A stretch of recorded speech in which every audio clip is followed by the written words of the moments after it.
Welcome. You're tuned in to the We Are All Artists podcast, a space where we talk about living life as a conscious creative. I'm your host, Adriana Douglas. Our intention is to support you throughout the process of discovering your inner artist and transforming from the inside out.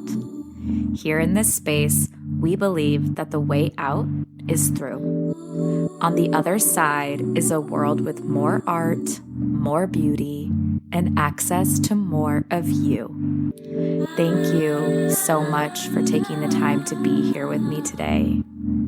And now let's begin.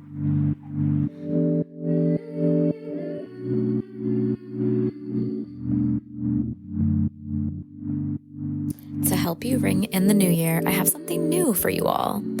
I made a free resource guide of all the things that have helped me over the past few years and essentially what blueprint I wish I had when I was starting out a journey of living more intentionally. This blueprint is for you if you are a DIYer, if you want to get an idea of some of the areas that I really like to go into detail with when I work with folks, and or if you really just want to get a jump start on your journey and you want to do it independently at the moment without any further support from a community or a mentor, and feel that this would be supportive in getting you oriented to a new way of being. I really believe that if you pick just one of these books or one of these areas, that you will learn a lot about yourself and have so much more awareness and compassion for the journey. And my wish for you is that this guide makes you feel more inspired and more connected to yourself and gets you to take that next right action for you on your journey. Hello, beautiful beings. Today on the podcast, I have Christopher August. Christopher is a transformation teacher, master breathwork facilitator, and the co-founder of Beats and Breath. He is on a mission to activate human potential and create a more conscious, connected world, one breath at a time. Through his grounded presence, powerful guidance, and visionary leadership, Christopher has become a beacon of inspiration, empowering thousands of individuals from around the globe on their journey of self-discovery. Having overcome the depths of his own darkness, paired with 15 years of experience in the realms of personal and leadership development and holistic wellness, he has deep understanding of what it takes to help people break through their own inner limitations, discover their higher purpose, and unlock their greatness.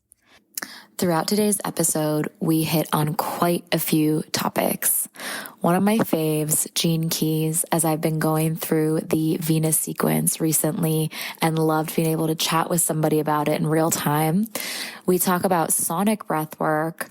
We talk about Christopher's personal journey and what it's like to be in these periods of transition. Another topic that we dive into is Christopher's podcast and the inspiration for masculine mastery. There are so many other things that we touch on, and I cannot wait for all of you to hear this episode. I so look forward to hearing your feedback after you listen to the show. Enjoy. Hey, Chris, welcome to the show. What's happening? How are you? I'm good. It's a rainy day here. We're like different outfits today. I'm all sweater. It's November, cold, rainy. Where are you? So I'm right outside of DC. Okay, cool. So about 30 minutes outside of the city. Yeah. And where are you calling in from today? From San Miguel de Allende. It's a beautiful artisan town in central Mexico where we actually met each other in person. And yeah, no, it's a gorgeous place surrounded by mountains and beautiful nature. So can't complain at all.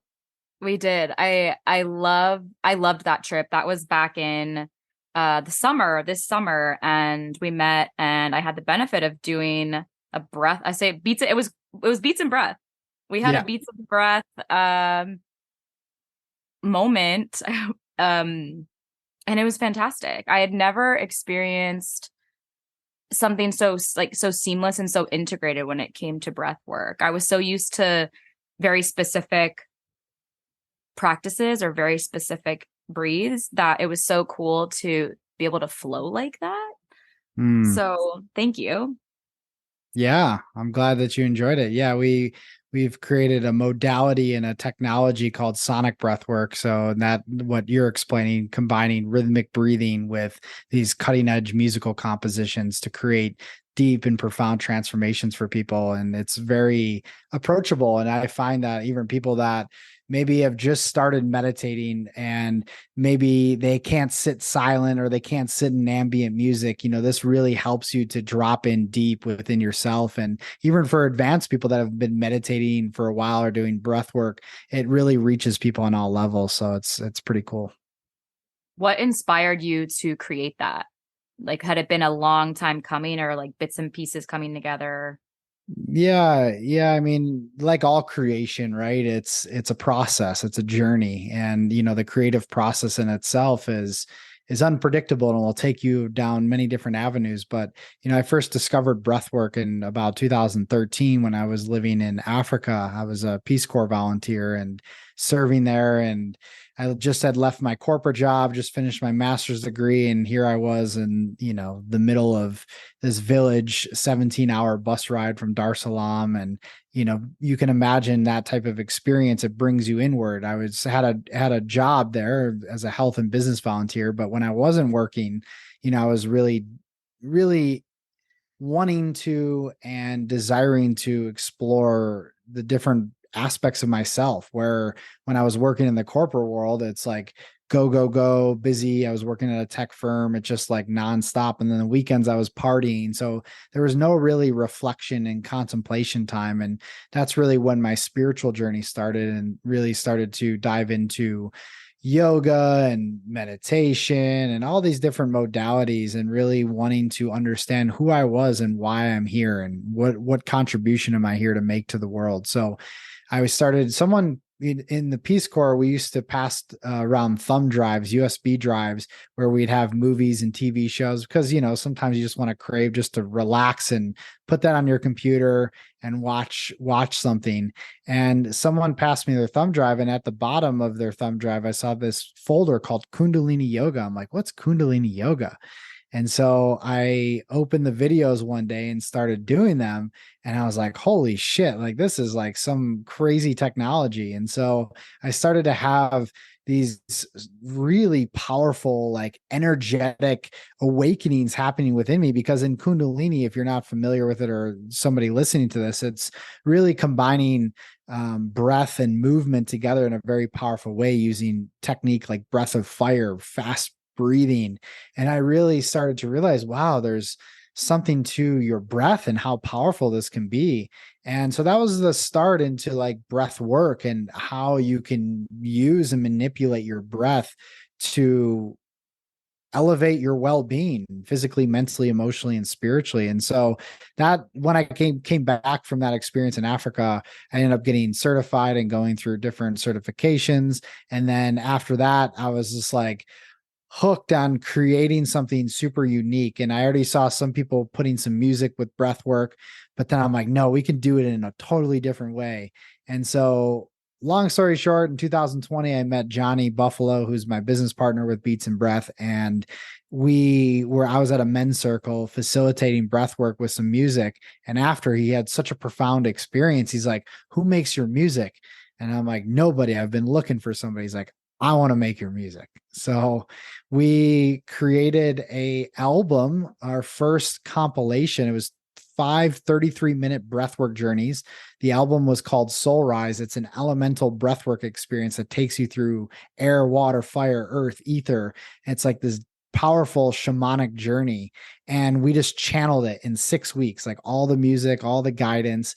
And then we're like, okay, I think we have something. So that's when Beats and Breath, that name got downloaded, and it was like, okay, that's it.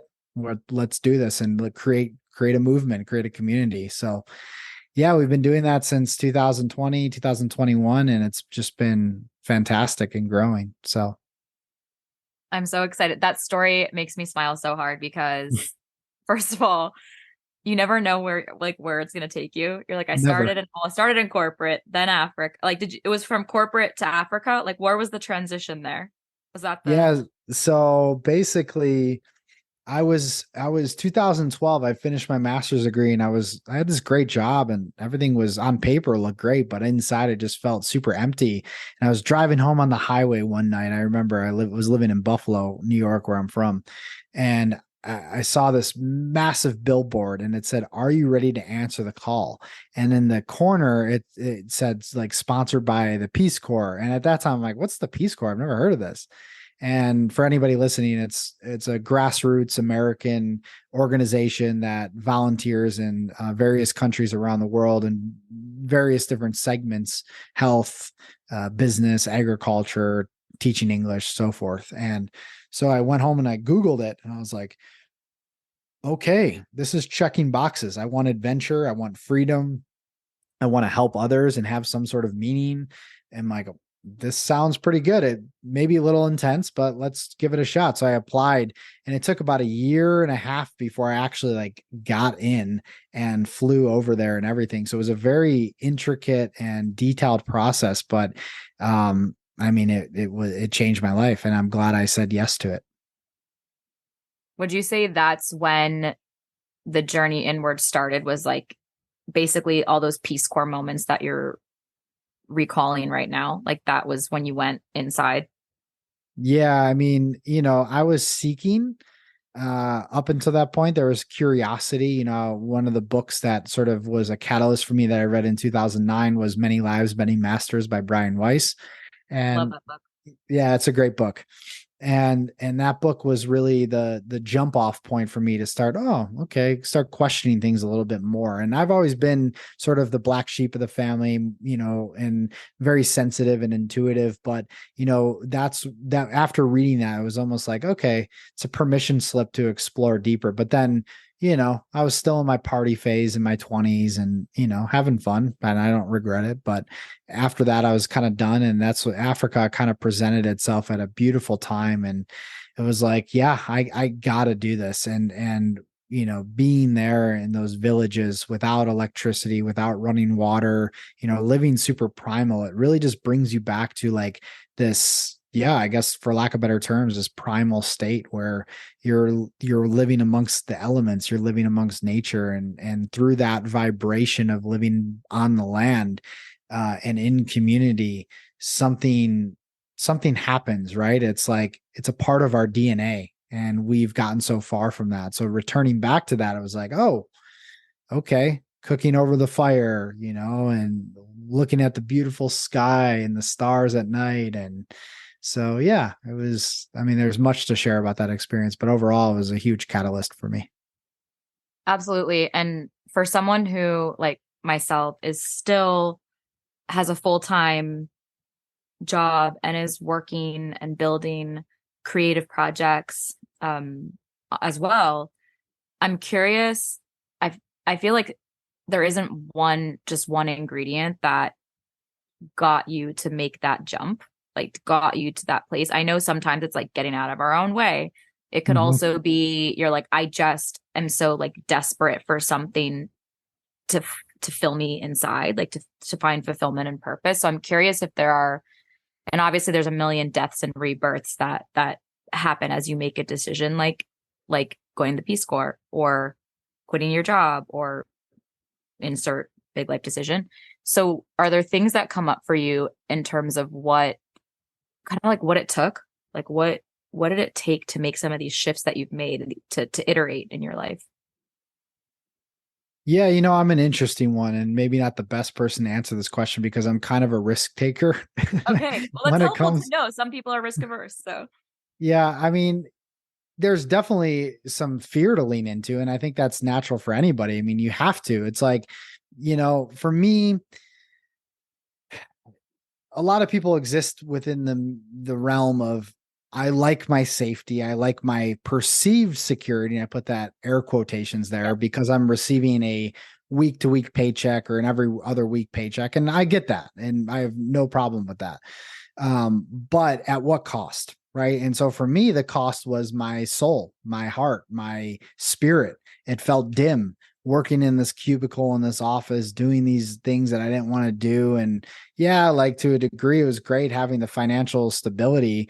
But at the same point, I was like, am I literally just going to live this short-lived life on this planet and not actually go after something that perhaps presents itself, like something like this. And I wouldn't say that everybody has to go and travel 8,000 miles from Right. their home and live in Right. Africa, but and like I told, and still say to some of my clients that are making the transition from corporate to maybe an entrepreneurial type of experience, it's like you can still do things, like there's still time where you can implement something you're passionate about, do that on the side, allow that to grow to where it needs to, and then make a decision to leave your job and so forth. Because really, at the end of the day, the only thing holding people back is the monetary aspect of things. If that didn't exist, everybody would be doing what they love. But it's Totally. because we live Totally. in a slave system where money is God, treated like God. People are, and it's like, yeah, we need money to pay our bills and to live and to survive and all of that. And I've gone through some hardships in that realm, but I wouldn't trade any of the experiences I've had. And always say yes to my soul and what that soul calling is at any given moment. I love that. And it reminds me of the activation sequence in Gene Keys. Mm, So yeah. if you want to, I know that you are a Gene Keys do you call it a reader or a Gene Keys A necessarily guide. guide? So as a Gene Keys guide, maybe you could walk the audience through what the Gene Keys are exactly, and you know, finding that light in your soul. And really the radiance, right? I think the activation sequence, which is the first sequence of the Gene Keys, really helps illuminate that. So maybe you could walk everybody through that. Yeah, gene keys are powerful teachings. They came into my life about a little over 5 years ago. And, the moment they came in and a friend had introduced us to the gene keys, and I was like, wow, like these are serious, because I just felt like intuitively tapping into the when I was holding the book of the gene keys, is like, yeah, this is deep work. And so yeah, the gene keys, for anybody that's listening that doesn't know what they are, they're a set of wisdom teachings that integrate your astrological makeup and the Chinese 64 archetypes of the Chinese I Ching, and combine it to create your own unique blueprint, your own profile, where you have 11 gene keys that are in this profile that sort of give you insights into who you are and why you're here, and to help you really activate your creative genius and your potential in this lifetime. And it goes through three different sequences in which you follow this sort of inner quest through the gene keys. And the activation sequence, which you alluded to, is all about discovering your higher purpose and unlocking your creative potential. And then the second sequence is the Venus sequence, which is all about healing your core wounds from 0 to 7, 7 to 14, 14 to 21, and really opening your heart to in relationship. And generally, the Venus sequence is the most intense of the work.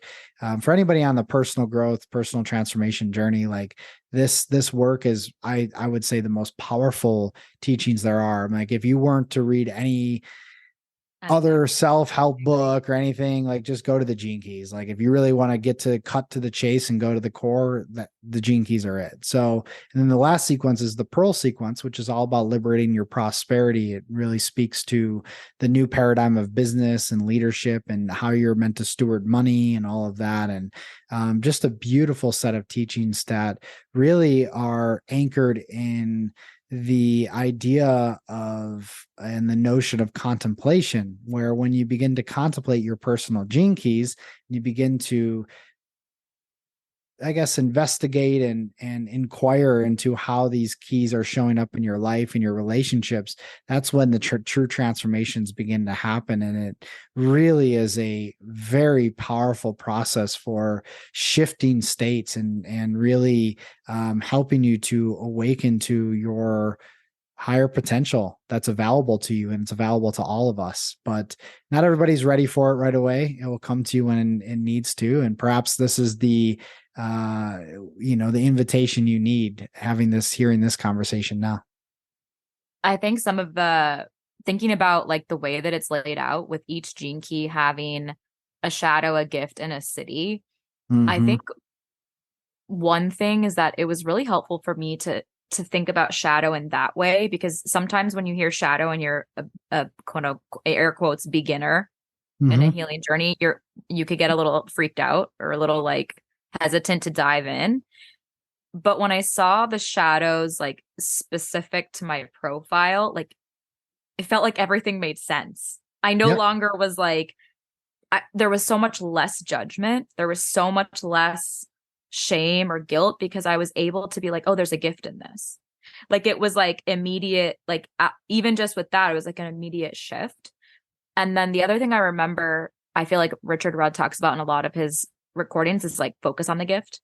Yep. Like the shadow really only needs to be like a little bit of the inquiry, but you really want to be contemplating the gift a lot. So maybe we could talk about that for a second of what do you feel like you've experienced now that you've gone through the sequences and our guide? Do you feel Hmm. like you've experienced the gift level a lot more? Do you feel like you go in and out of gift and shadow? I know it's more rare to experience siddhi, which is like we call it enlightenment. Is that what we would, for lack of a better term, like what the siddhi? Yeah, it's the highest expression of that Okay. unique jinky, right? Yeah, so it's reaching a higher state of consciousness. So Um, yeah. yeah, to answer your question, yeah, I believe it's a fluctuation. There's layers to everything. And I guess for somebody listening to this and you're like, what's the shadow, right? Like the shadow is like the presence of unconscious fear in your system. And like, it sort of looks at the gene keys kind of take the approach like this is your soul's imprint, right? Depending upon what you believe, right? I believe that we all chose certain contracts to play out within our human experience so that we can learn lessons to evolve and expand, right? And that's really what life is all about. It's to evolve. Like that's the overall purpose. And we chose certain imprints might want to call these shadows that are embedded within us for us to help us learn certain lessons, right? So we'll just take one example.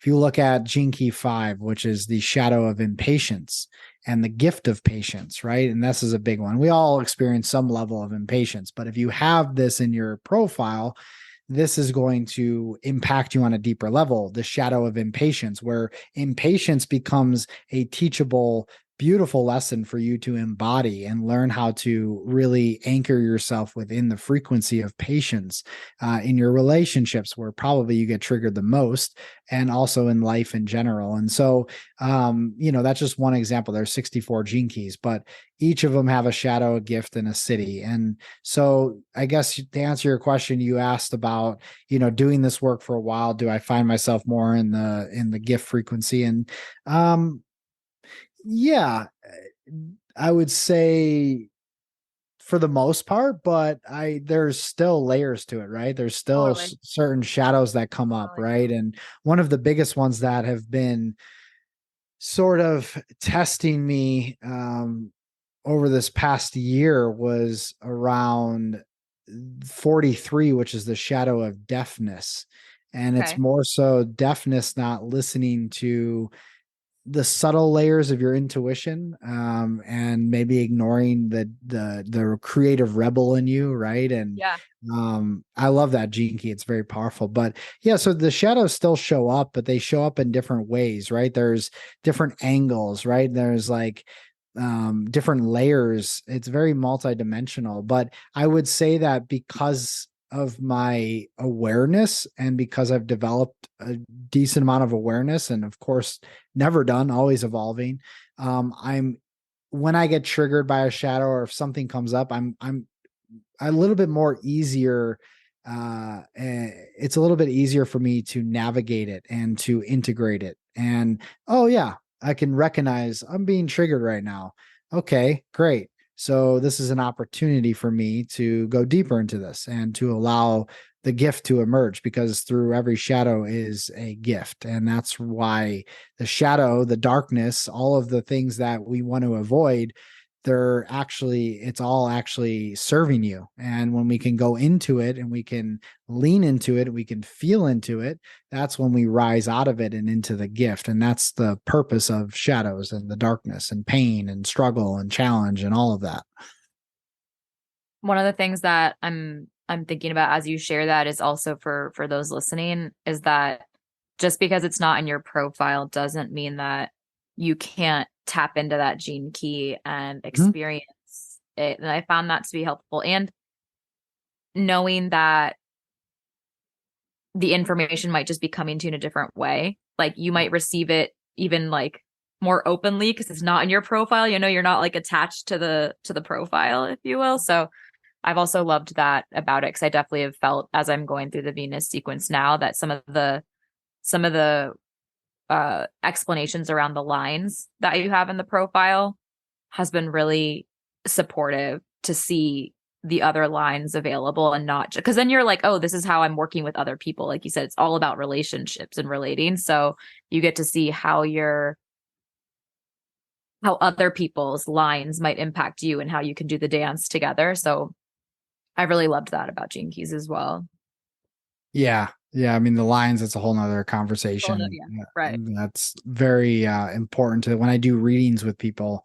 That's when I do a lot of line work with people, and it's very powerful and it helps you to integrate the teachings on a deeper level. But yeah, that's a huge part of the Gene Keys that is definitely worth exploring if you're going to go down the path and yeah, implement the Gene Keys into your life. Have you ever seen somebody have the same gene key multiple times in their profile? Yeah, I've seen it up to like 4 times. Oh, wow. Okay. So it's not like uncommon.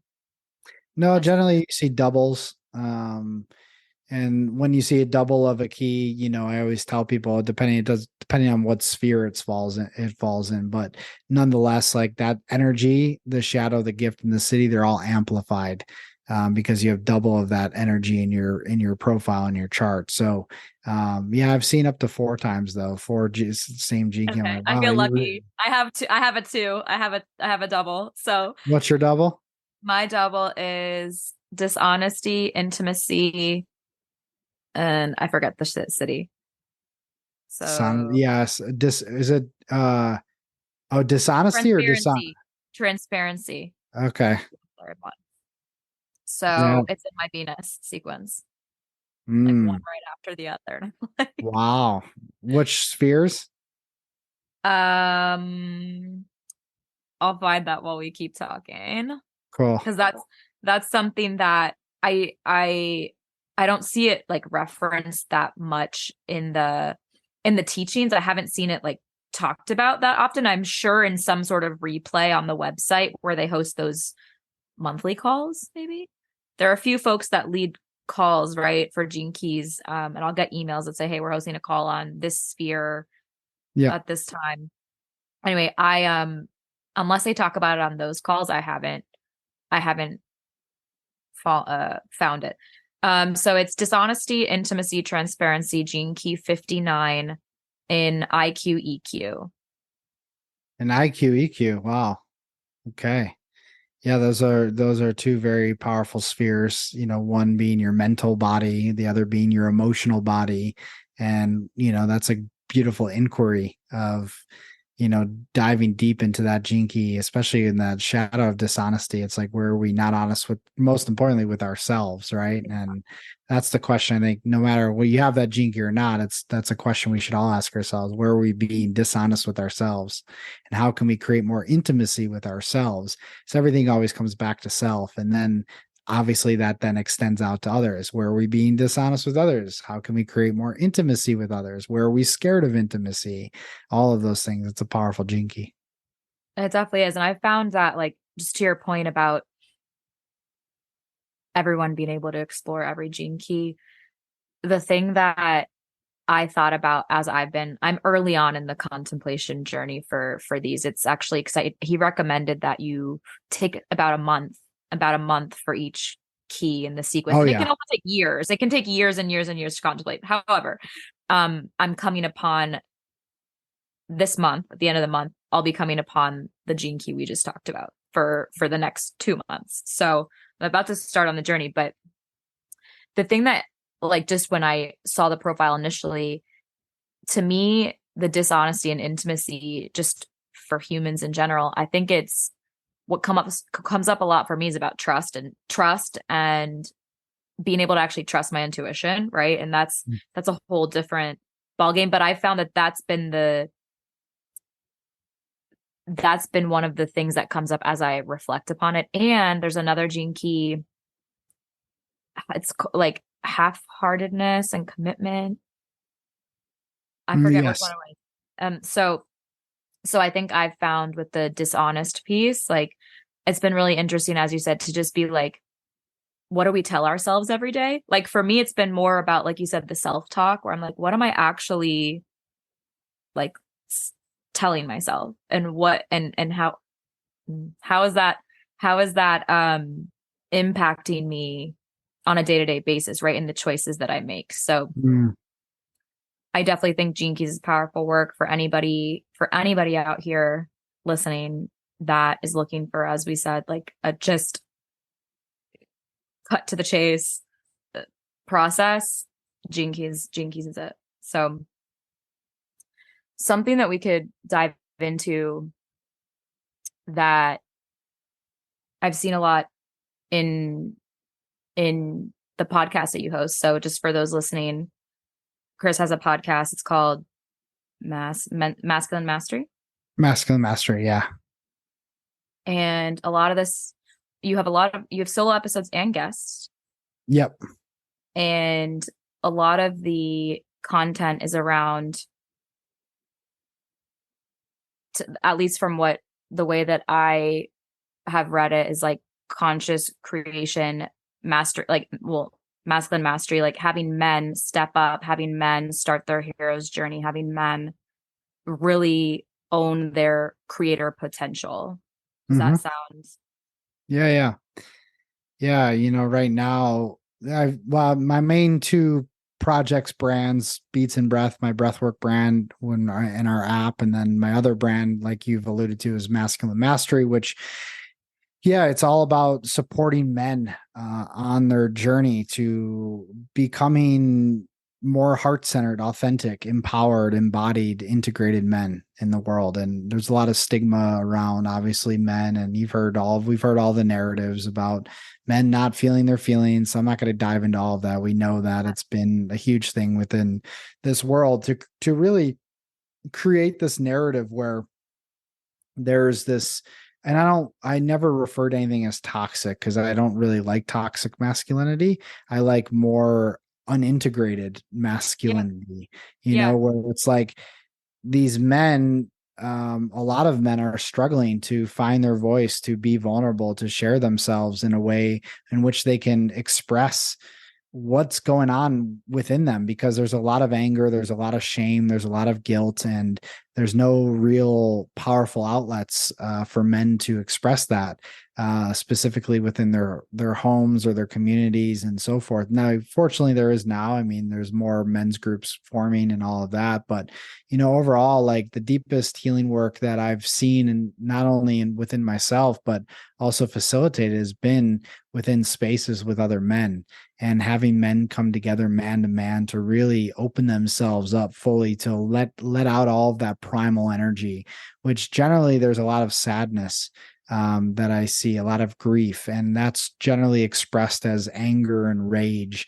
on the surface, and that needs to come out, and then the sadness and the grief come in, and it's really just a beautiful heart opening process where men get to return back to feeling good within themselves, right? And beginning to discover who they are and their purpose and how they're here to serve and live from that place of soul rather than that place of ego, and all of the stuff that comes with that. And so, just watching their relationships thrive and all of that. But, men's work, men's transformation, this whole realm is really important right now. I think it's some of the most important work to be done on planet Earth, because there's a lot of spaces, conscious spaces for women, but the more there's conscious spaces for men to share themselves in an authentic way, it just helps the consciousness of this planet rise. And we need more men that are really truly doing this work and embodied within themselves, and through that of really stepping into their leadership, into their stewardship, into their protectorship, and really coming from a place of truth. And so, yeah, long story short, the brand Masculine Mastery, the podcast we have, all of the retreats and events we do, it's all centered around that. And it's really beautiful to witness other men in that space and to share this. So I've seen some of the social media posts that you've posted, and I think they may have been for some of your retreats, I yeah. think. And I think you shared some of the experiences that happened throughout the retreat, right? Of men coming together in community, I say feeling their feelings, but like just being present, conscious to what wants to be released, what wants to be created, and really leveraging the community. I think that's so powerful, because I agree that I was sharing with you before we started recording that you're the first male to come on the podcast. And that, to me, I'm so excited because I want to be able to bring balance. And that is one of my goals with this podcast, is be able to bring balance with, like, there's so many female communities, and I want to be able to also share, emphasize, and uplift male communities that are also doing this work. And so, like, I'm so glad that you're able to be here and share, because I feel like it's just as needed. We both, all of us deserve that opportunity to transform, really. So yeah, there's just still a little bit of a stigma for men. A lot of men, one of the biggest issues I've seen, I've been in this space for a while, so I kind of pinpoint some of the challenges men face. Sort of, there's like it's almost like getting past the gatekeeper that men have within their hearts. You know, okay. A lot of men have a lot of walls of protection because there's fear around them stepping into a vulnerable place, especially with another man, because they probably don't trust that other man, because of their maybe upbringing with their father that maybe was emotionally unavailable, or whatever the case might be. You know, a lot of times men don't trust other men. And so there's more of a barrier to entry for men. But the funny thing is that once men come into these spaces, they realize, holy shit, like, I've been needing this my entire life. And so that's where the fun begins, and really watching the transformations happen quite quickly. And it's very interesting what I've noticed through many of the spaces is that men are actually very nurturing and intuitive as well, and the tapping into their heart space, which is that the feminine aspect. And it's not, I don't use feminine as far as like gender base. I'm talking about the principles, the energetic principles that we house within us all, whether you present as a male or a female or whatever. We all have them. And so when we tap into the softness, the tenderness of our heart, we can still be strong. We can still invite that warrior essence in, but we have to break down the walls and release the shame, the guilt, the energy, all of the stagnation that's within us, to be able to step into a new version of ourselves. And that's what these spaces are about. It's about release. It's about dissolving, clearing away all of those parts of you that just have been holding you back in so many ways. And so, yeah, that's where the true liberation and freedom comes in. Would you say that you find that when men find you, whether it's your website, podcast, socials, are they coming already sort of like knowing, I need this? Or is there resistance or objections that they need to overcome before working with you? Do you find that there's kind of like a readiness, or it takes time to open? Yeah, it's interesting. My experience has been there's been a mix. There's some guys are like a full fuck yes, and like, I'm ready, let's do this. I know they understand the power of community and brotherhood, and they understand what that can do for them. And then there's other men where, yeah, there's resistance. They're like, maybe putting one foot in and then kind of like taking it out, putting it in, just feeling the water, and that's normal for any of this transformational work, whether you're a male or female. But with men, a lot of times they don't fully, I guess, understand the value. And so, of course, then you have like money and that sort of stuff, which becomes a barrier for some people and all of that. And, it's one of those things where it's like, once you're in and you're like, holy shit, I'm so glad I did this. But, some people have to justify certain things and all of that. But, once they're in, it's just like it changes their lives. And I'm guessing that they keep going because it's like it's again, it goes back to that trust thing. It's like once you're in, you're like, I want more. Exactly. Who doesn't want to feel good? Like who doesn't want to create better relationships? Who doesn't want to live their purpose? Who doesn't want to, be successful in their endeavors? Like all of these things are all of, what happens as a result of you doing this inner work with yourself and with other men. Like your life just gets better. So it's like, who doesn't, you want to keep feeling like shit? Well, a lot of people, they're stuck in self-sabotage, and we can go into the whole psychological process around that. But I mean, that's a whole nother podcast in itself. But, nonetheless, it's like once you get out of the rut of the addictive tendencies, the patterns, all of the stuff you're stuck in, then it's just like your life opens up and you get to be a new man, new person. It's like, and who doesn't want that? And women want that. If there's one motivating factor, it's like if you're a straight heterosexual male and you're, dating women or you're in a relationship, like your woman wants that. They want you to be more powerful within yourself, more conscious, more authentic. Like, that's, yeah. You just reminded me of a lot of talk that I hear in some of the wellness spaces about polarity and how a lot of times in women's circles, they'll be like, you do not ask your man to go do the work. Like, this is not how this works. Like that will just be like, it'll probably just make you frustrated and make him feel bad or whatever. I'm not sure. But, so maybe we could dive into that for a second. The polarity of like, once you start doing the work and also going, just because the gene keys is so alive for me at the moment. And I'm in the attractor field,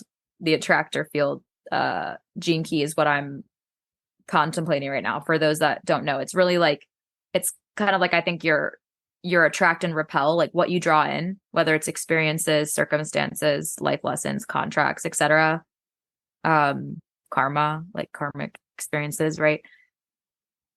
I think it's so important to know that like once you start clearing, doing the inner work, transforming, that what you're attracting gets clearer. So like maybe we could talk a little bit about that in terms of polarity and what that might look like once you start doing the inner work, how it might manifest on the outside. Yeah. Yeah. Well, specifically speaking about the attractor field, that's all around your sexual energy as well, your life force energy, your creative energy. And, that's a very powerful center, right? That's your second chakra. It's your sacral chakra. And that's where a lot of distortion happens for men specifically. Their sexual energy is leaky. They're probably giving it away to pornography and excessive masturbation and things like that, which really just drains your entire life force energy. So you're just stuck in these like lower vibrational cycles. And it's not to put shame to it because, for me, it's like the men that come into these spheres that, I mean, I've seen some pretty deep, dark stuff, but, it's bringing love to these parts of ourselves. It's the more we hate ourselves for it, if we get stuck in the cycle, it just creates more shame, more guilt, and just keeps you in these repeating patterns. Like we have to bring love and really honor to these parts so that they can be transmuted and transformed. And so the inner work in itself, as it pertains to polarity, for example, right? And when we speak to polarity, again, that's a whole nother topic in itself, but it's the balancing of the masculine and feminine energies within and then experiencing that without. Oftentimes what you see in partnerships is a lot of, especially nowadays, a lot of women are in their masculine because they don't feel safe within themselves or in their relationship. And so they feel like they have to move in this pace where they have to hustle and grind, and they get caught up in the mental games and the left logical brain. And this creates a distortion within the relationship as well. A lot of men feel emasculated, or, whatever it might be. There's multiple things here.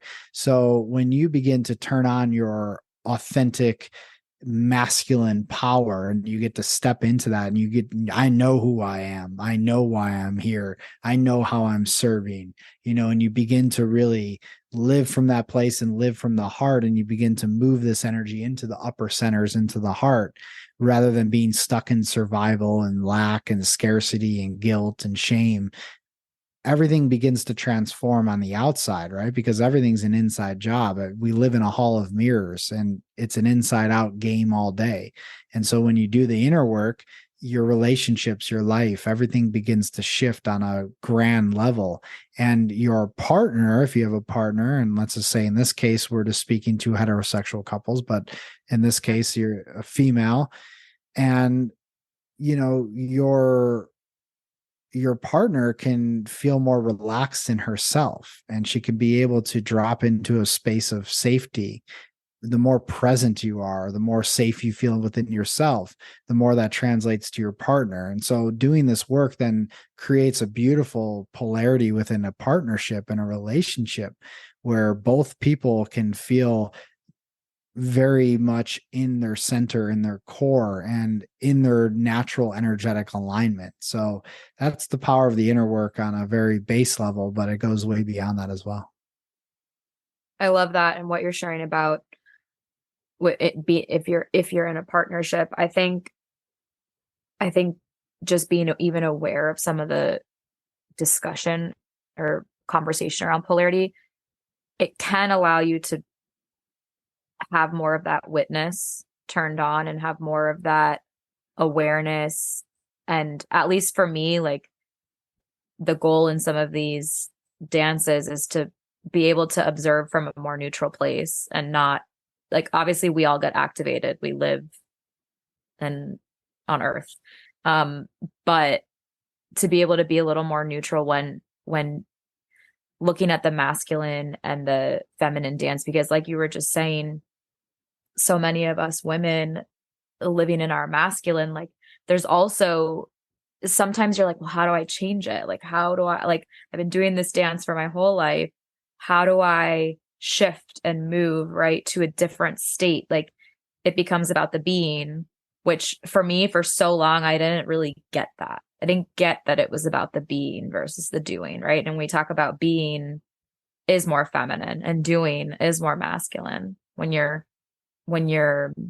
breaking it down into a more, like, just in a different way. So I think I love that when you have women and men doing the work, it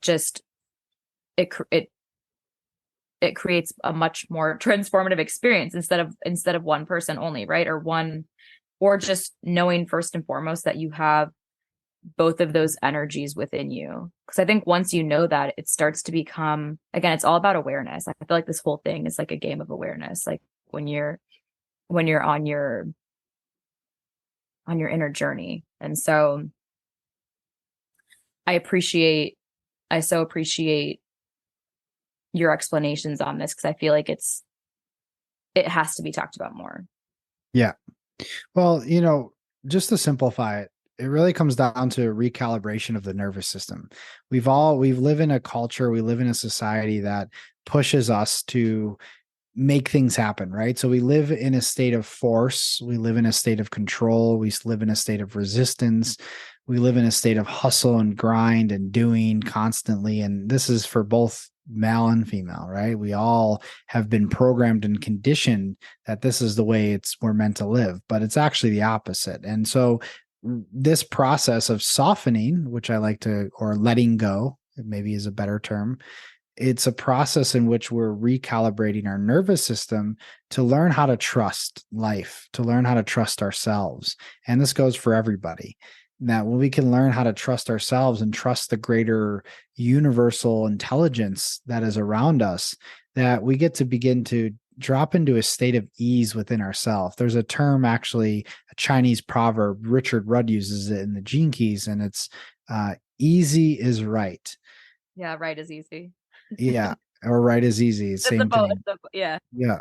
Easy is right. So, we find ourselves bumping up against walls a lot, right? And this creates so much tension and resistance and tightness. We're coiled up within ourselves. And one of my favorite people to tune into his content, who teaches a lot about this, does a very good job, is Chris Bell.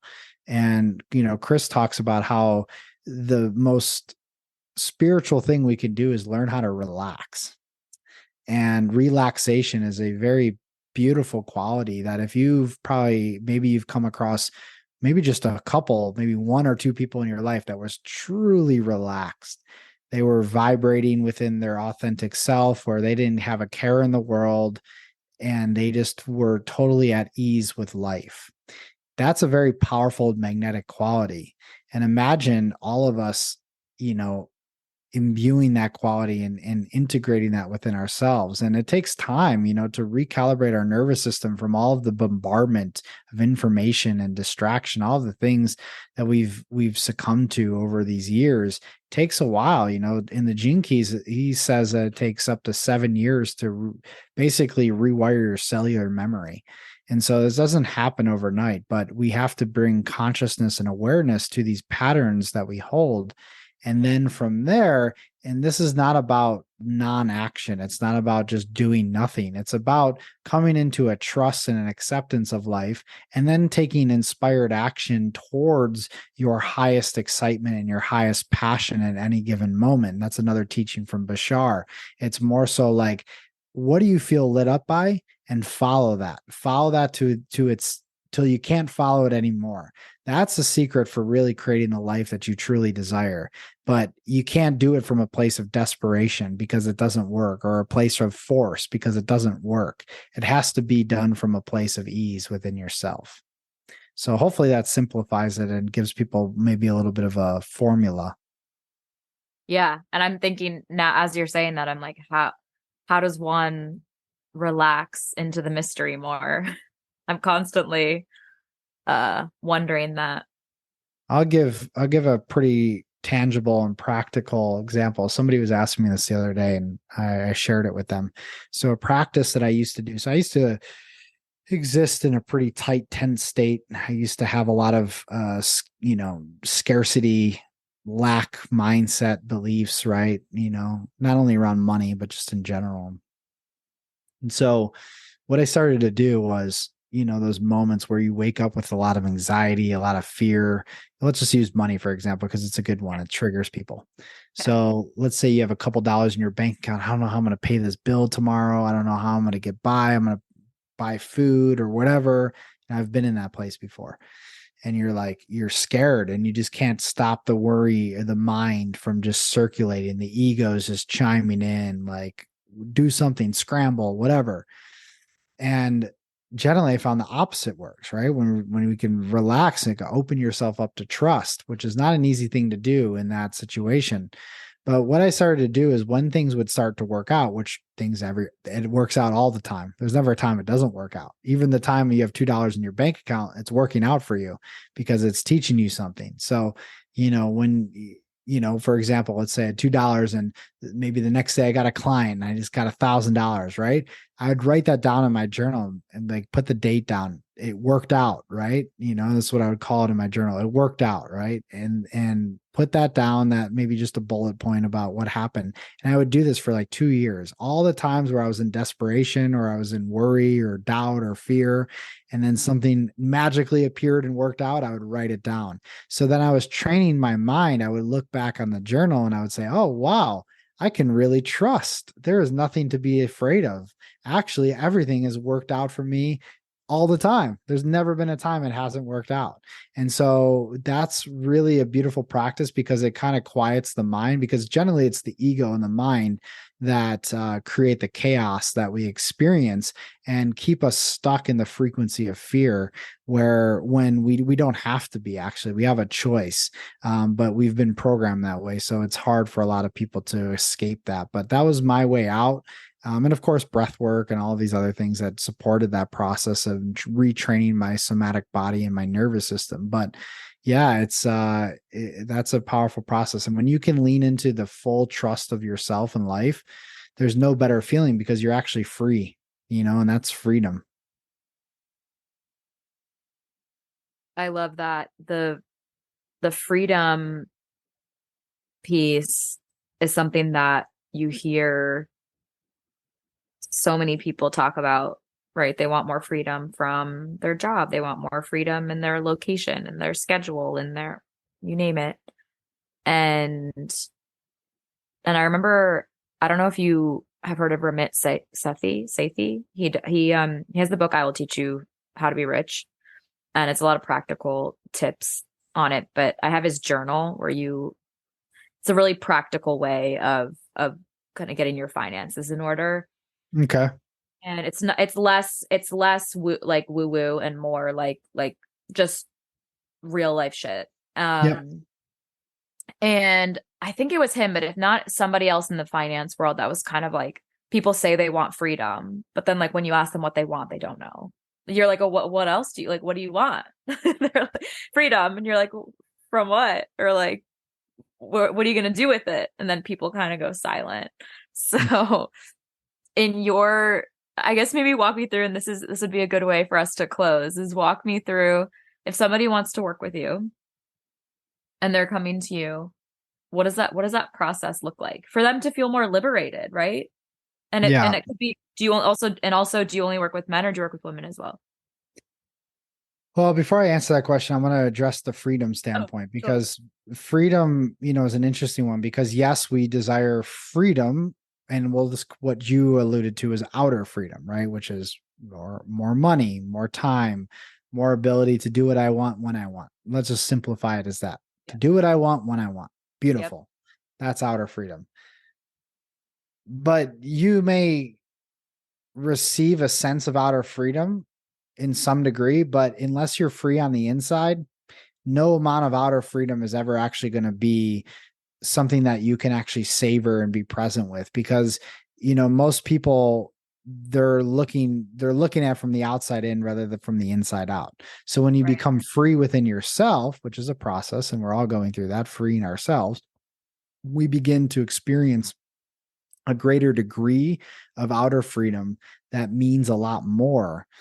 So when you find peace and you experience what it means to actually have deep peace and trust and joy within yourself, and feel totally, in serenity and tranquility and coherence, that's a feeling that most people don't ever experience, because they're busy chasing something on the outside. And so their mind is running in loops. Their mind is, all-time high in chatter. And, there's never this like depth of slowness and peace. And really, if I were to argue what people truly want, they might say they want more money and all that. But like, I know a lot of people that have a lot of money, but they don't have inner peace. And they're caught in this battle, this war within themselves. So it doesn't matter. They might have a nice house, nice car, and they might be able to do what they want, but if they don't have the inner peace that follows that, well, that ain't worth shit in my mind. Like, that's not rich. That's actually poor.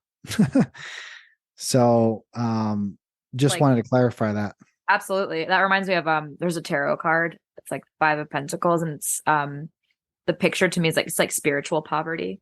Like that. It's kind of like what you were just saying, kind of brings up that card for me, where I'm like, it's that, like, yeah, you've got stuff in the material, but you're depleted. Your resources inside are like shut off, or like the well is dry, so. Exactly. So yeah, replenish the well inside and build that spiritual reservoir, and find that depth. And that's what the inner work does, right? And then you can enjoy the material aspect of this human experience, because I have nothing wrong with that. Like, having more money, great, amazing, do what you want, they're great, that's amazing, especially if you're using it to nourish yourself and travel and experience things, and also nourish others, and give it away to people to support causes that mean things to you. Like, beautiful. Money is it's one of the best.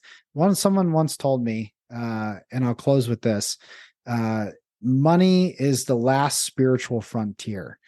And I, really took this to heart, because money is a beautiful teacher, and that's such a triggering topic for people. And I mean, could a whole nother conversation, but long story short, if we were to look at money as this beautiful teacher showing us where our shadows are, where our gifts are, and how we can begin to steward it in a way that, lights up our soul and use it in a way that gives back and is in service and all of these things. Like, it's such a beautiful, beautiful teacher, but a lot of people don't look at it like that. They look at it as if it's God, and they become a servant to it, and they lose their power to it. So there's a fine line to be walked there, but by no means am I saying it's bad, because it's beautiful, and it's great to have it as human experience. So how people can work with me. So I do very few one-on-one work now. I take on select people. I still work with people. I do work with men and women. I go in, different, I guess, fluctuations, different seasons where I have more men or more women, but it's a very high level experience and more of like a VIP level. Because for me, like I have a lot of other projects happening. We have our Beats and Breath app. I'm doing live events, workshops, all of these things. So for me to work with somebody one-on-one, it's a very special experience. And it's a deep experience as well. People that want to go deep, and I don't sit on the surface. I take people to the depths of themselves, and people that want to know themselves and really uncover and release a lot of the trauma and pain they've been holding. Like, that's the space. Amazing. I will for sure link all of those details in the show notes for everybody. So the Beats and Breath app, your website.